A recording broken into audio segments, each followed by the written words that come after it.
Ma'am, बहुत बहुत स्वागत है आपका, इस्तकबाल है हमारे चैनल में। मैम, आज जो यहाँ पर कार्यक्रम हुआ उस संबंध में थोड़ी सी जानकारी दीजिए हमें।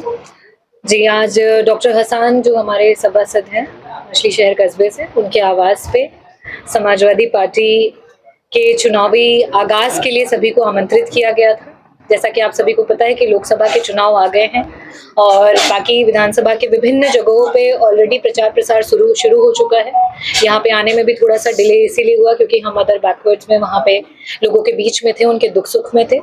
और यहाँ पे चुनावी जो है हमारा कार्यक्रम, उसके बारे में डिस्कशन हुआ कि किस तरीके से कस्बा जो है समाजवादी पार्टी के लिए चुनाव लड़ने जा रहा है। जैसे कि मछली शहर लोकसभा से इंडिया गठबंधन से जो प्रत्याशी हैं प्रिया सरोज जी, उनका नामांकन था और उनके नामांकन में लोकप्रिय विधायक रागिनी सोनकर जी नदारद सी नहीं दिखी। क्या विषय था, किस वजह से नहीं दिखी? दरअसल पहले जो जिले के संगठन का डिसीजन था वो ये था कि बाबू सिंह कुशवाहा जी और साथ ही साथ जो मछली शहर से प्रत्याशी हैं उनका नामांकन एक ही दिन पे किया जाएगा। लेकिन उसके बाद किन्हीं कारणोंवश उनका डेट जो है वो चेंज हुआ। मुझे सुबह 8 बजे के अराउंड फोन आया था तूफानी सरोजी जो कि विधायक है किराकत से और जो प्रत्याशी हैं उनके पिता हैं, उनका फोन आया था और उस समय मैं दिल्ली में थी। तो ये भी हुआ कि ये तो सेम डेट पे होना था बाबू सिंह कुशवाहा जी के साथ, लेकिन उसको एक दिन प्रीपोन्ड किया गया, तो इस वजह से वहां पे उपस्थिति नहीं हो पाई। जैसा कि सोशल मीडिया पर चर्चा थी और काफी लोगों में बातचीत थी कि आप भी टिकट की दावेदारी कर रही हैं, टिकट के लाइन में है, लेकिन जो है टिकट हाथ नहीं लगा या टिकट नहीं मिला, इस पर क्या कहना चाहेंगे? देखिए, हम पीडीए की बात कर रहे हैं जिसमें पिछड़ा दलित अल्पसंख्यक है, साथ में आदि आबादी भी है, तो उसी के नाते और साथ ही साथ हम संविधान बचाने की बात कर रहे हैं, लोकतंत्र बचाने की बात कर रहे हैं। और लोकतंत्र हम सबको अधिकार देता है कि हम अपनी अपनी बातों को रख सकें, टिकट की दावेदारी कर सकें। और जैसा कि मैं दलित कम्युनिटी में खट्टिक कम्युनिटी से बिलोंग करती हूँ और मैंने राष्ट्रीय अध्यक्ष जी से और आदरणीय डिम्पल भाभी से खट्टिक कम्युनिटी के लिए एक टिकट के लिए अनुरोध किया था, लेकिन उसमें ये आश्वासन मिला है कि अगले चुनाव में डेफिनेटली हमारी कम्युनिटी को ज्यादा टिकट्स मिलेंगी। तो क्या कहना चाहेंगी, किस तरीके से तैयारियां चल रही हैं अपने प्रत्याशी को जिताने के लिए? क्या कहेंगे, जैसे कि आज आपका मछली शहर में प्रथम आगमन है नामांकन के बाद, तो क्या कहेंगे, क्या आशीर्वाद आपका पूरा मिलेगा प्रिया जी को या नहीं मिल पाएगा, क्या कहेंगे? देखिए, 7 तारीख से जो मेन प्रचार प्रसार है वो शुरू होने वाला है और आज प्रचार प्रसार शुरू होने के पहले ही हमने कस्बे में अपनी मीटिंग कर ली है। जगह जगह पे मीटिंग और अंदरूनी तरीके से बातचीत शुरू हो चुकी है। हमारा मेन जो ये था कि हमें किस तरीके से पीडीए को जोड़ना है, अदर बैकवर्ड को जोड़ना है, उस कम्युनिटी में कैसे काम करना है, उसमें हमारी पूरी टीम लग चुकी है और हमें लगता है कि हम 25 मई को मतदान के बाद सब खुशी से घर जाएंगे और मैं एक श्योरिटी के साथ जाएंगे कि समाजवादी पार्टी और इंडिया गठबंधन बहुत मजबूती से मछली शहर से जीतेगा। आप ही के साथ पल्लवी पटेल जी जो है विधायक है और साथ में थी, लेकिन उन्होंने आपके पीडीए से जो है अलग करके एक अलग गठबंधन बना लिया जिसका नाम पीडीएम रखा है, पिछड़ा दलित मुसलमान। क्या कहेंगे इस पर आप? देखिए, इसके बारे में तो वो बेटर बता सकती हैं क्योंकि उन्होंने ये पार्टी बनाई है। बस मैं ये कह सकती हूँ कि मैं और संपूर्ण समाजवादी परिवार राष्ट्रीय अध्यक्ष जी की तरफ देख रहा है और राष्ट्रीय अध्यक्ष जी हैं जो आज पिछड़ा दलित अल्पसंख्यक आदिवासी समाज हो या हमारे डाउन ट्रोडन लोग हैं, उनकी बात कर रहे हैं, उनके लिए, उनके हक के लिए लड़ाई लड़ रहे हैं।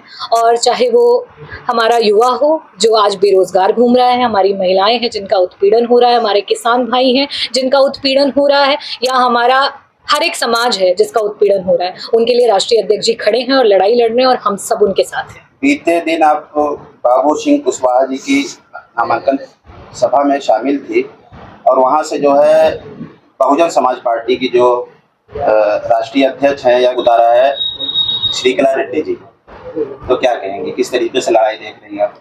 देखिए, लड़ाई बहुत स्पष्ट है। इस समय लड़ाई है अपने सम्मान की, अपने आत्मविश्वास की। जनता चुनाव लड़ रही है, इस समय कोई पार्टी चुनाव नहीं लड़ रही है और जनता इंडिया के साथ है। और इंडिया के साथ क्यों है? वो प्रत्यक्ष है क्योंकि इंडिया हमारे हकों की बात कर रहा है। 10 साल से जिस तरह से हमारा हक का हनन हुआ है उसके लिए सिर्फ और सिर्फ इंडिया बोल रही है, तो हम सब इंडिया के साथ हैं।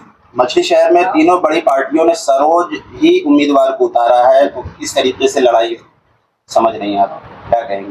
देखिए, मुझे ऐसा लगता है कि जो प्रत्याशी की बातें थी अब वो बीती हो चुकी हैं, नामांकन हो चुका है, अब चुनाव चढ़ चुका है, अब सभी लोगों ने अपनी कमर कस ली है और सभी लोग तैयार हैं और जगह जगह से मुझे सिर्फ साइकिल सुनाई दे रहा पिछली है। बार जो है, जैसे साइकिल की बात आपने की, पिछली बार जो है भारतीय जनता पार्टी के जिम्मेदारों ने यहाँ के प्रत्याशी को जिताकर कमल खिलाया था और बीपी सरोज को यहाँ से सांसद बनाया था। तो क्या कहेंगे, इस बार जो है हरा पाएंगे कमल को आप?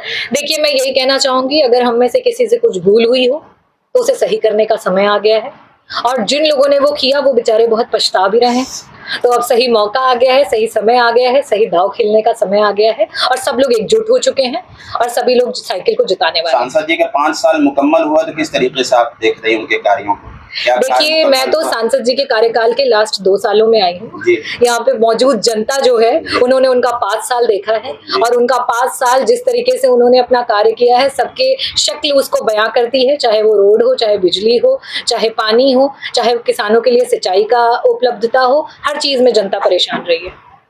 वो लाइट की बात आपने की, तो मछली शहर कस्बे में आपने कितने ट्रांसफार्मर की क्षमता वृद्धि की, कुछ आंकड़ा वगैरह कुछ हो सकता है? वो मैं आपको लेटर जो मेरा है उस पे दे दूंगी, क्योंकि पिछले 2 वर्षों में मैंने मछली शहर के लिए जितने भी, अभिषेक केसरवानी ये सारी चीजें जानते हैं, उसका आपके मेरे लेटर हेड भी गया हुआ है, एक्सीएन से भी लगातार बात हो रही है और अभी भी काफी सारी जगह है जहाँ पे क्षमता को वृद्धि होगी, तो वो मैं आपको उपलब्ध करा दूंगी। जो स्ट्रीट लाइट लगाई जा रही है वार्ड में, काफी वार्ड जो है अभी स्ट्रीट लाइट से जो है फायदा नहीं हासिल कर पा रहे हैं, छूते हैं, कई जगहों पर नहीं लग पाया, तो क्या चुनाव? देखिए, आप तो पढ़े लिखे पत्रकार हैं, आप तो सब कुछ जानते हैं कि बड़ा लिमिटेड फंड होता है हमारे पास और एक फंड में पूरी विधानसभा को कवर कर पाना नहीं पॉसिबल है। फिर भी मैंने पूरी विधानसभा में 2000 लाइटें दी हैं। अभी तक के पूरे जनपद में नहीं, 403 विधायकों में किसी ने भी अपने पहले कार्यकाल में इतनी लाइटें नहीं दी हैं और उसके बाद भी असंतुष्टि है, मैं उसको स्वीकार करती हूँ और जहां जहां पे जरूरत होगी गरीब को देखते हुए और जहां पे सच में वाकई सार्वजनिक रूप से आवश्यकता है वहां पे डेफिनेटली लाइट्स लगी। जिस पेड़ से फायदा मिलता है उसी को लोग पत्थर मारते हैं, तो आपने दिया तो आप ही से लोग उम्मीद करेंगे, तो क्या कहेंगे? तो मैंने कह तो दिया कि जहां पे सार्वजनिक आवश्यकता है वहां पे पूरी होगी। वहाँ पे पूरी। जी, ठीक है, बहुत बहुत शुक्रिया, धन्यवाद।